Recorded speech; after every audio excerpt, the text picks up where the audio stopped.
Well. Just like that, another UFL regular season is in the books, and we are moving on into the playoffs. Thank you very much for joining us here at Prime Sports World as we try to be the number one hub for all things UFL. I'm, of course, your host, David On Point Humpin. Right there, my co-host, Mr. T.J. Hopkins. If you like what we're doing here at Prime Sports World, please like, share, and subscribe to the podcast. But yeah, happy Wednesday, everybody. Hope you're all doing well. Before we get up into the show, I just want to give my thoughts and prayers out to a friend of mine who was hit by a car here in Fort Wayne earlier this week. He's in the ICU. I just hope that he makes a speedy recovery. All the thoughts and prayers out to him, as he is a very good human being, and it sucks. But yeah, not to start on a downward note, but I just want to give my thoughts and prayers out to a friend of mine who's going through a hard time. What's up, TJ? Happy Wednesday, brother. Mm-hmm. Sleeping. Yeah, it's Wednesday. Well, it's Wednesday. We're halfway there. Sorta.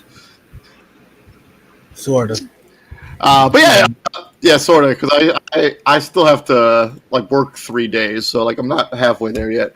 But yeah, for this week in the UFL, a lot of teams decided, I'm just not going to play our starters. So. Not the greatest weekend of action when it comes to the UFL. I thought a lot more teams would really fight for that home field advantage in the first play-in in the playoffs. But Jordan Tiamo didn't play. None of the quarterbacks.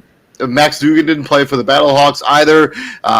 Nobody played for Birmingham. I guess Jamar Smith did play. But Michigan benched all their starters as well. I guess nobody really cared about the last week of the regular season besides us here at Prime Sports World.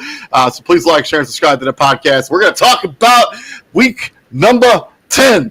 And it was a bad week to be a home team as a home team lost every single matchup this week. Let's start with Friday night action as we had the St. Louis Battlehawks go into D.C. They're in the Beer Snake, and they win that game 13-8. As I mentioned, Jordan Tiamo did not play in this game. Neither did Max Dugan, so Brandon Silvers, who was really good for the XFL. In their first iteration when he played for the Houston Roughnecks, but hasn't really been heard from since. But they win 13-8. This was a kind of, St. Louis scored 6-0 in the first quarter, and basically that's all she wrote. DC got within 7 at one point, but never able to really claw their way out of this hole as they were down 13-2 at one point. As they got a safety early in the game. We don't see many safeties in the UFL. But this is a game where, they were pretty evenly matched. And I know they probably held a lot of stuff back because these two teams are going to play again this weekend. But I would have personally liked to have seen the starters play a lot more in this game, or at least a little bit.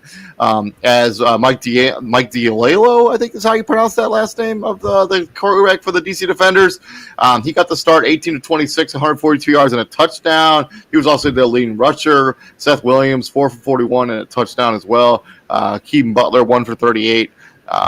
Nobody really of relevance played for the Battlehawks besides of Keaton Butler.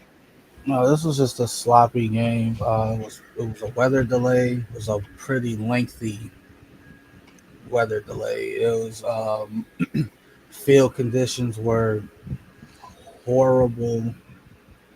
I'm surprised it wasn't worse than what it was. It was very similar to Bears Niners 3 years ago. 2 years ago. Yeah. It's every time somebody turned the ball over, they ran down on the other end, they barred the slid, it was that bad. So chalk this game up to that. I kind of figured that, especially with these two teams, winning or losing this game didn't change anything. So they're cemented. They know where they're going to be. So them not playing their key guys for a significant stretch doesn't bother me. If DC needed this game to clinch, let's say DC and and Arlington had the same record, and DC needed to win this game to knock Arlington out, and right, and they pull this, then we got a problem. Then it's an issue. No, I tend to agree with you on that, but I would have liked to have seen a little, that's just a personal opinion, but I understand why they didn't. I mean, these two teams are going to play each other this week, regardless of what happened in this particular matchup. Yeah. So, and yeah, I mean, time possession was won a lot by DC. 23 minutes for St. Louis, only 36 for time possession, 4 fumbles for the St. Louis Battlehawks. They didn't lose any of them. And quietly, only 1 turnover in this game, and only 4 penalties combined between the two football teams. So yeah, sloppy, messy game. But it should have been more. Like it should have been terrible. It should have been like 4 fumbles apiece. Like it was bad. Like the field was a mess. Like at one point, it was more water than grass. Like it was pretty bad. And then, shout out to Anthony Beck. Should be the coach of the year in the UFL. Has the best record in the league at 8-2, and they've quietly. I mean, I don't know how about quietly, but they've already lost 6 wins in a row. I mean, the 2-2 at one point. People had a lot of questions about the quarterback play. They had a lot of questions about the direction of the offense, and they have just cooked since then. 8-2 to finish the regular season, and now on a 6-game winning streak as they head into the playoffs, and they will be hosting this same DC team this weekend on Saturday or Friday, Sunday or Saturday night. I can't remember which day it is, but. To Saturday afternoon football, we got the Houston Roughnecks going into Michigan and beating the Panthers 19-12. This is another one of those scenarios where Michigan did not play their starter. They did not play Bryce Perkins, who's been out for the last couple of weeks. I think I would have liked to have seen him get some reps, but it is what it is. On the offensive side, NIU alum Rocky Lombardi did get the start for the Michigan Panthers. I mean, he may have just played for the Michigan Panthers. I don't know if he got the start. I can't really remember. He did throw a terrible interception. Danny Etling also threw a bad pick in this game. Nate McCray, leading rusher for the Michigan Panthers. Jalen Moore, leading receiver for the Panthers. On the Roughnecks side, I kind of like what they've got out of Jalen McClendon. I know he didn't throw a touchdown. He also didn't throw a pick in this game, but he kind of steadied the ship for the Roughnecks and really kind of put them on like offensive matter. He really kind of saved their season a little bit. I know they finished with a 5-5 record, but he was really promising. And I think if he's the starting quarterback for this football team next season, look for them to make some noise in the USFL division. Lorenzo Lingard, 11 of 30 and a touchdown. Kiki Kisham, 4 for 44. But yeah, this really comes down to Michigan was just basically out. We're gonna punt. We're gonna play for the playoffs. The Roughnecks win this game 19-12. Michigan did have 4 turnovers in this game, so that probably had a lot to do with why this game turned out the way it did. Yes, Houston has a lot of questions to answer this offseason. Hopefully they got one in quarterback, because the shit they tried the first month of the season. Yeah, never do that shit. You got your answer. And I said it when he got his first start. Like if he's been here the whole time and just stashed away on your bench the whole time, why the hell were you trying out 2 quarterbacks on the same drive at one point? Yeah, I mean, they started Anthony Brown and Nolan Henderson. Neither of those guys were remotely good this season. Like Anthony Brown literally looks like he should never throw a football again. Like that's harsh, but that's also fucking real. Like that's how bad he looks. And if this dude was if Jaden McClendon was there the whole time, you have to ask yourself, what did y'all see in camp to be like, yep, you two over him? Like that's my only rationale. Well, I think Anthony Brown came in with like the NFL pedigree. He had a cup of coffee in the NFL, and he was really good in that preseason game in that like 5 years ago when he was in that game. So one preseason game, that's enough to sell you. I can't rationalize it any other way. I just imagine like they're like, well, he was really good in that one preseason game. Like, then don't rationalize. Then don't rationalize it because you can't. One preseason. Yeah, I mean, Jalen McClendon. How often do you see somebody make a team off of one preseason game at that?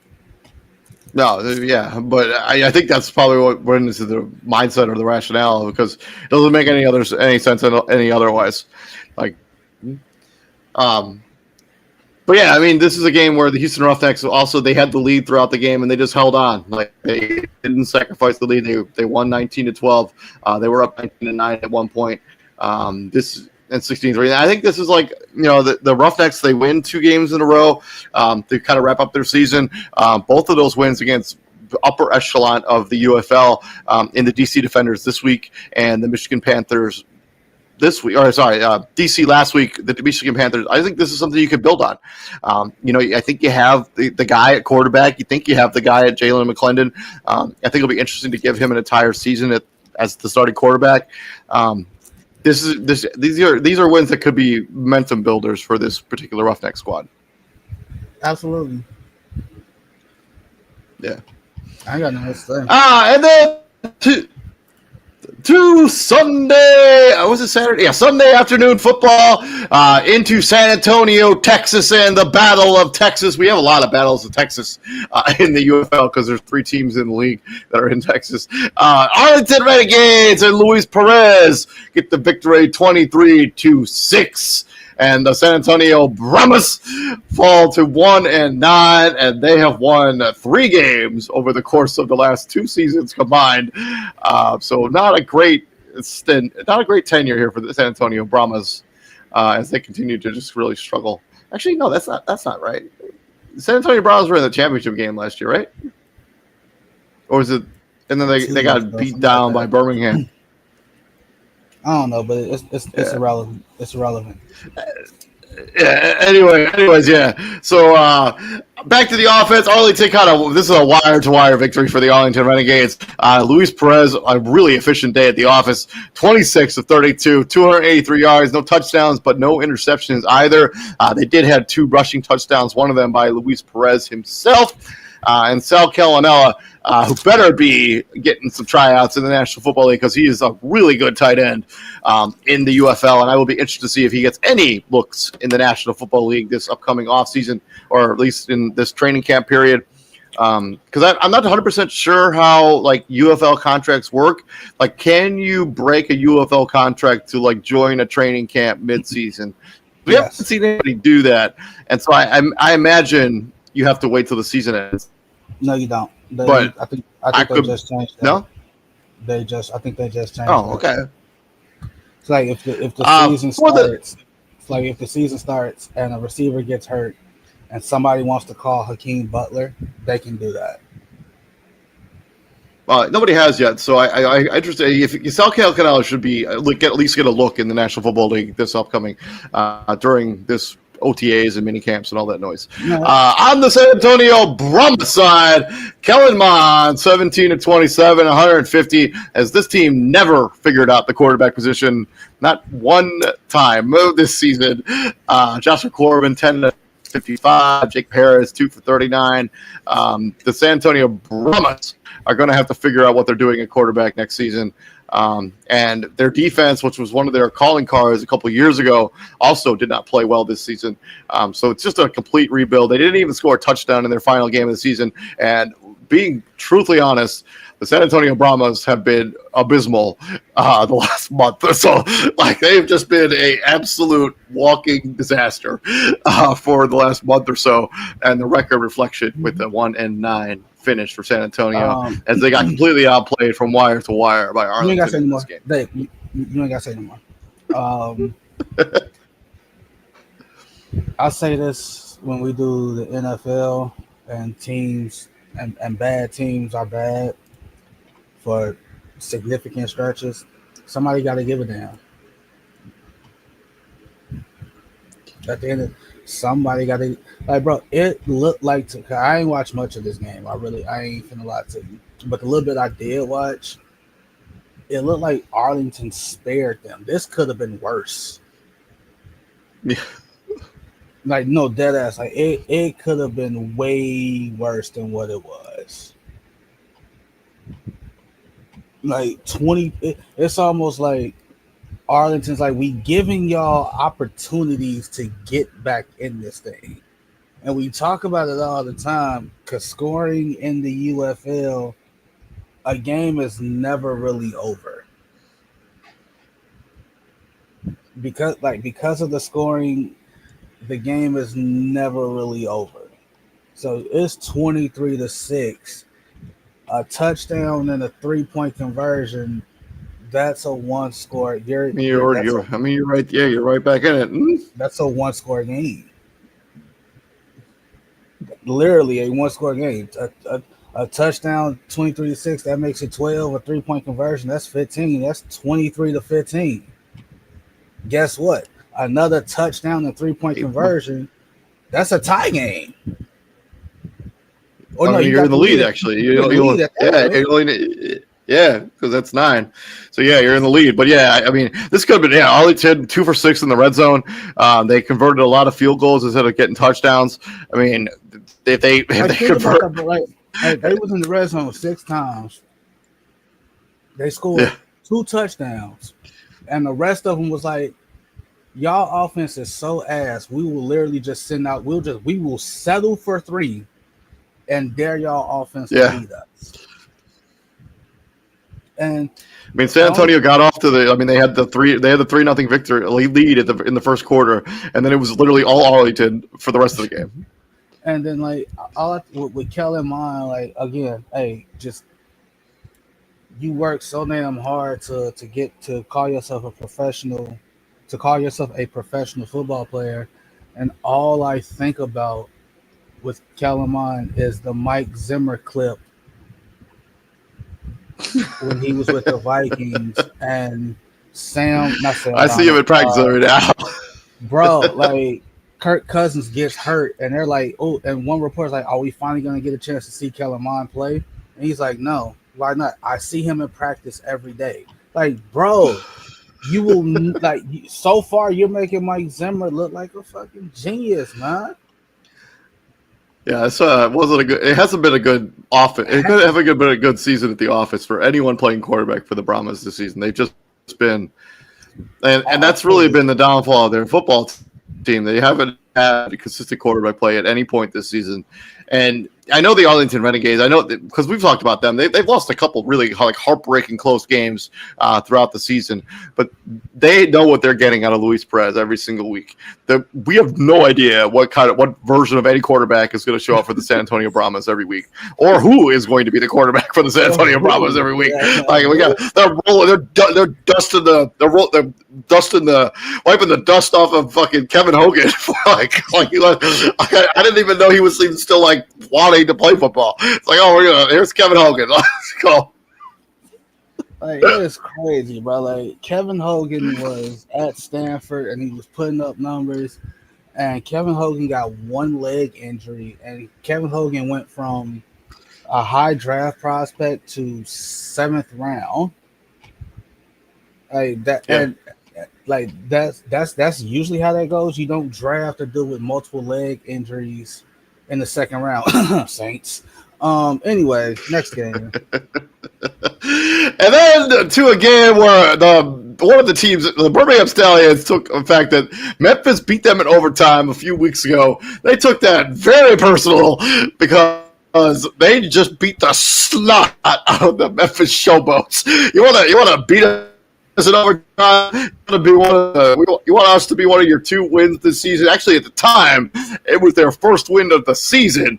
Birmingham's like, yeah, hold my beer. We'll show you how this is done.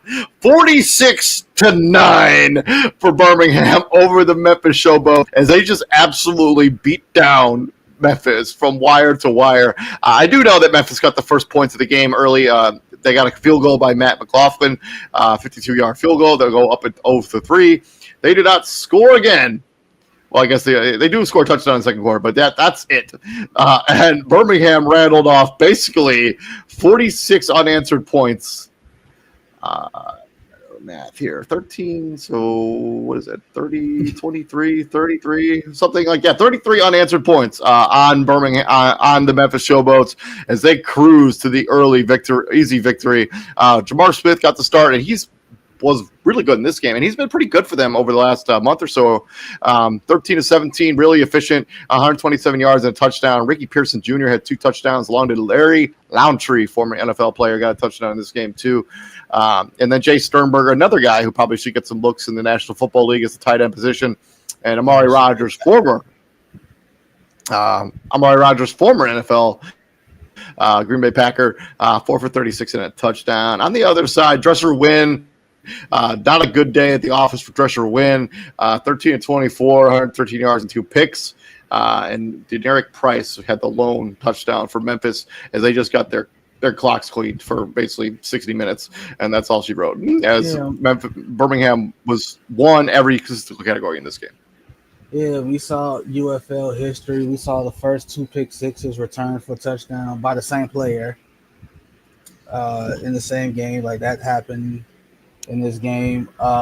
It was there's really nothing to talk about in this game. Like it was just utter domination. Like it was just it literally like Birmingham just, hey, you want to beat us in overtime for your first win of the season?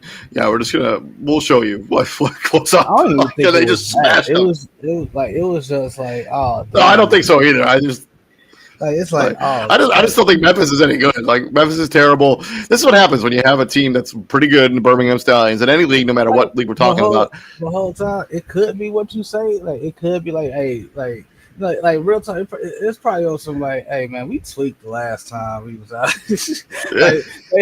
They probably showed up last time and was like, hey, we thinking they finna do this to them the first time.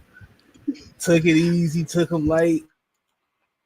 And then Memphis upset them. And then Birmingham was like, yeah, not again. Like, yeah, you think you're gonna handle? Yeah. Basically, the game was over in the second quarter. Like you didn't need to watch any more football of the UFL. It was up 9. They went into halftime. It was 23-9. Like you didn't have to turn the game back on to watch the second half because it was just an absolute rout. And shout out to Shout out to Harrison Mevis. I hope he gets at least a look in the National Football League. He's been a very good kicker for this football team this season. I think he's only missed 1 kick all season.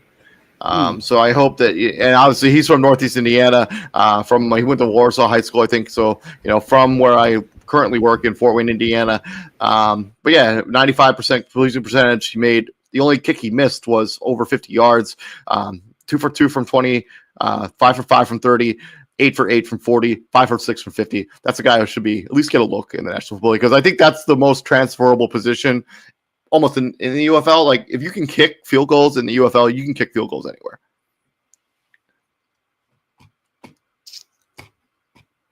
So, DJ, you still there? All right, well, putting a bow on week 10 as the regular season of the UFL has now come to a close. The final game was on the Stallions versus the Memphis Showboats. Swinging into the semi-final predictions, we got the USL Conference Championship and the XFL Conference Championship to be decided this weekend. The first game is both these games are on Sunday. One is at 3 o'clock and the other is at 6 o'clock. They're both on your local ABC and your local Fox affiliate. So if you want to watch those games, you should be able to on your regular, shouldn't need cable if you want to watch some UFL action this weekend. Let's start with the USFL Conference Championship. We have the Birmingham Stallions welcoming the Michigan Panthers into their house. Let's just take a look at real quick what these teams did head-to-head so far this season. So the first game, that's the playoffs. Hold on a second.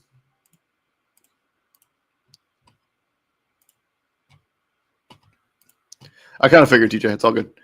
So back to Birmingham. So they Oh, come on.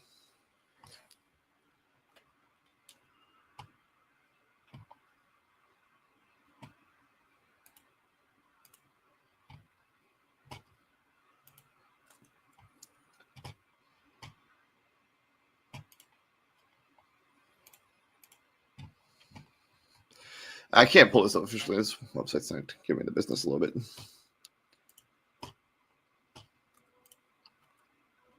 And ESPN's website is completely useless. So, I have no way of checking this. Hold on. I gotta figure this out.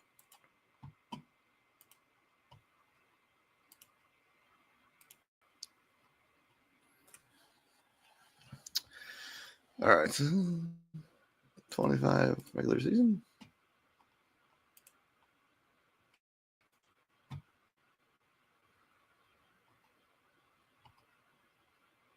Okay.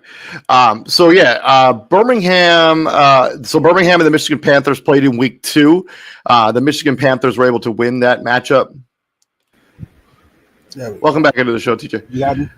So yeah. So Michigan and Birmingham, they matched up in week number 2. Michigan got the advantage in that game, 21-12. These two teams again played in week number 9.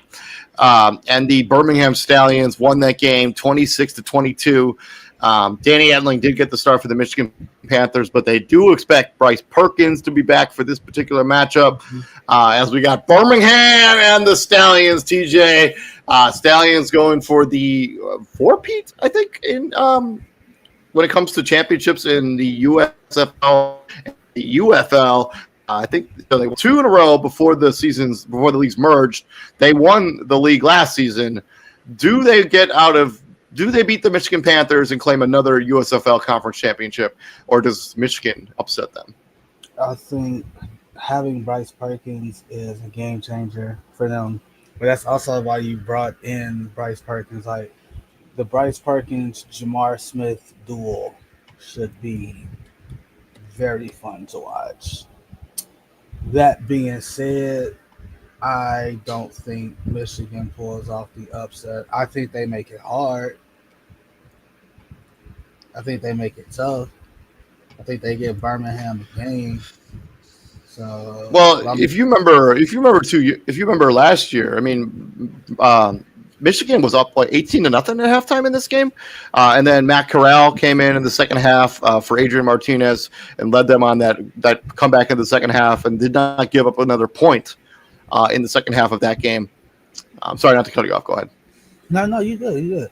But I think that something like that kind of lingers. That can be a good thing and a bad thing, because if the good thing is like you acknowledge that happened, right? You don't sweep something like that under the rug. Like nothing irks me more than when coaches, players, teams say, "Oh, we got to put this behind us." First off, you can't. Like it's like inhumane to do such a thing. And the bad news is to actually to linger on it to the point where you get clammy. Like say you get up big again and they walk you down. Or you get up big, you stop doing the things that got you the lead, because we see that too, right? That's like a universal sports thing. Like you do something that gets you, you're doing something that gets you a big lead, then you stop doing the things that got you the league, and then you get walked down. Next thing you know, you're in a nip and tuck game, and hey, one wrong mistake, game over. But Bryce Perkins has shown that I think he has the poise to if he doesn't get hurt and miss like 3 weeks or for 4 weeks of the regular season or how long he missed, he's probably the MVP of the league. Like he's a complete game changer when it comes to Michigan and at the quarterback position and the quarterback play. I think they win. I'm taking the Michigan Panthers. I think they pull off the upset. I think they beat Arlington. I've seen some chinks in the armor of Arlington that we did not see last season. I don't think the quarterback play. I know Jamar Smith's played better over the last month or so, but I think the quarterback play for Arlington has been not as good as it was last season with Adrian Martinez holding down the fort there. I'm going Michigan. I think they get the upset. I think they beat Michigan. I think the reign of terror for Birmingham ends on Sunday with Michigan getting it. That's fair. I mean, obviously, I wouldn't be upset either way. I mean, like if Michigan wins, they win. But like I said all the time, I wouldn't be surprised at all if Michigan won this game. But I'm picking Birmingham. To the XFL Conference Championship. This game is on at 6 p.m. Eastern Standard Time. It is on your local Fox affiliate. Obviously, the game before this was at 3 o'clock. It's on your ABC affiliate, so you can go ahead and watch that without having to have cable. But we got DC going into St. Louis and taking on the 8-2 Battlehawks. These two teams split their season series. The first time these two teams played was in week 3. DC Defenders beat them 27-15 against the St. Louis Battlehawks, 27-15. And then obviously these two teams just played this week, but neither team played any of their starters. But the St. Louis Battlehawks did get the victory in that game, 13-8. I think the quarterback play is really you can say that about a lot of matchups, right? But I think the quarterback play is really going to be one of the deciding factors in this particular matchup between these two football teams. And do I have more confidence in Max Duggan or Jordan Tiamu? The answer is the MVP of the league, Jordan Tiamu. Give me the DC Defenders. I think their defense has been really outstanding this season. And I think Jordan Tiamu bounced back after what was a pretty rough season last year for him and this DC Defenders squad in general. Give me DC.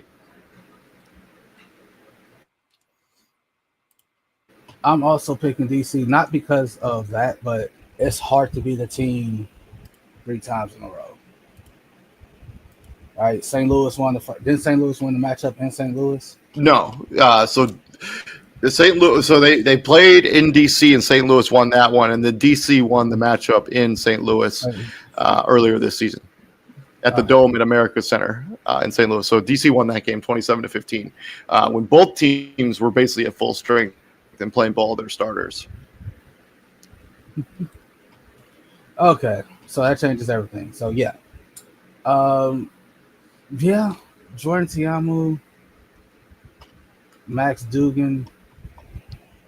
I mean, Jacob Saylor. I know he was in a conversation for the MVP as well, but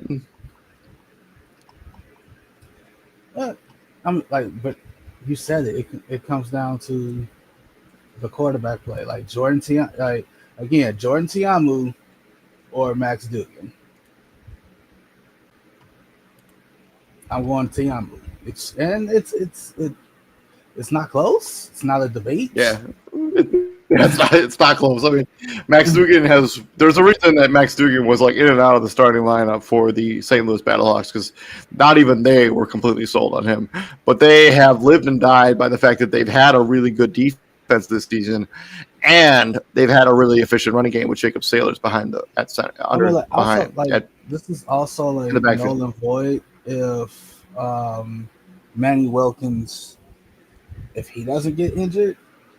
Who's to and that's also credit to Anthony Beck. Again, your starting quarterback gets lost for the rest of the season. You still somehow manage to not only win, like keep the ship afloat. You won 6 in a row while doing it.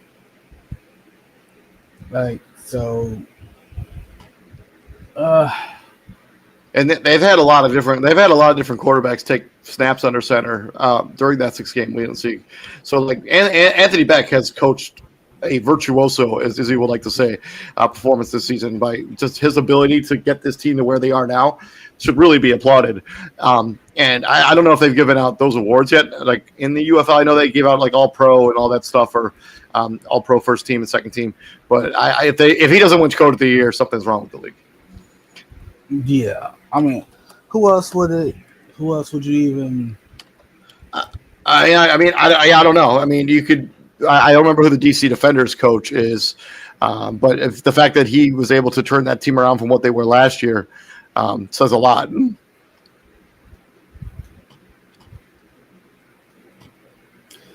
Yeah, it's gotta be Anthony, but I don't think it's close. Yeah, I agree with you. But yeah, give me the Defenders. Yeah, same. And that has been our Week 10 recap, our semifinals preview. We'll be back next week breaking down all of the matchups from this upcoming weekend and give you our preview of the UFL Championship game. Thank you very much for joining us here at Prime Sports World as we try to be the #1 hub for all things UFL. Please like, share, and subscribe to the podcast. I'm, of course, your host, David On Point Huppin. Right there is my co-host, Mr. T.J. Hopkins. Now, TJ, what do we do here at the Prime, my friend? We bring the heat, kind sir, and thoughts and prayers out to your friend too. Hopefully you get some good news about that soon. Yeah, appreciate it, man. We'll be back here next week. Y'all have a good weekend. Stay safe out there, and you all take care. Peace out. All right.